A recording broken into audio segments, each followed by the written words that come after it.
दोस्तों सब्सक्राइब करें हमारे चैनल को और बेल आइकन को प्रेस करके ऑल पर क्लिक करें। दोस्तों आज की कहानी है पौराणिक कहानी जिसका नाम है भीम नागलोक में। पांचों पांडव युधिष्ठिर, भीम, अर्जुन, नकुल और सहदेव पितामह भीष्म तथा विदुर की छत्र छाया में बड़े होने लगे। उन पांचों में भीम सर्वाधिक शक्तिशाली थे। वे 10-20 बालकों को सहज में ही गिरा देते थे। दुर्योधन वैसे तो पांचों पांडवों से ईर्ष्या करता था, किंतु भीम के इस बल को देखकर उससे बहुत अधिक जलता था। वह भीमसेन को किसी प्रकार मार डालने का उपाय सोचने लगा। इसके लिए उसने एक दिन युधिष्ठिर के समक्ष गंगा तट पर स्नान, भोजन तथा क्रीड़ा करने का प्रस्ताव रखा, जिसे युधिष्ठिर ने सहर्ष स्वीकार कर लिया। गंगा के तट पर युधिष्ठिर ने विविध प्रकार के व्यंजन तैयार करवाए।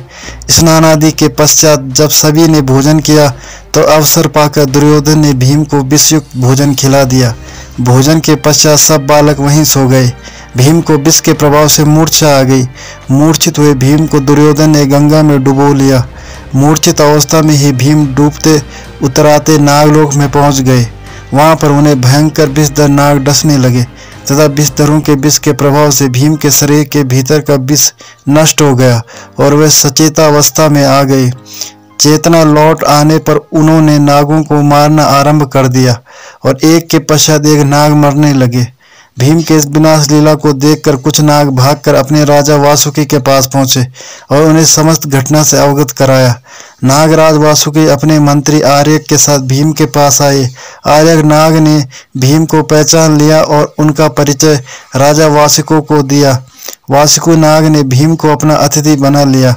नागलोक में 8 ऐसे कुंड थे जिनके जल को पीने से मनुष्य के शरीर में हजारों हाथियों का बल प्राप्त हो जाता था।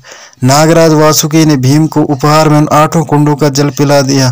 कुंडों के जल पी लेने के बाद भीम गहन निद्रा में चले गए।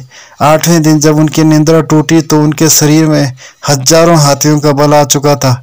भीम के विदा मांगने पर नागराज वासुकी ने उन्हें उनकी वाटिका में पहुंचा दिया। उधर सोकर उठने के बाद जब पांडवों ने भीम को नहीं देखा तो उनकी खोज करने लगे और उनके न मिलने पर राजमहल में लौट आए। भीम के इस प्रकार गायब होने से माता कुंती अत्यंत व्याकुल हुई। वह विदुर से बोली, हे आर्य, दुर्योधन मेरे पुत्रों से और विशेषतः भीम से अत्यंत ईर्ष्या करता है। कहीं ऐसा तो नहीं है कि उसने भीम को मृत्युलोक में पहुंचा दिया? उत्तर में विदुर ने कहा, हे देवी, आप चिंतित मत होइए। भीम की जन्म कुंडली के अनुसार वह दीर्घायु है तथा उसे अल्पायु में कोई भी नहीं मार सकता। वह अवश्य लौट कर आएगा। इस प्रकार हजारों हाथियों का बल प्राप्त करके भीम लौट आए। तो दोस्तों ये थी आज की कहानी।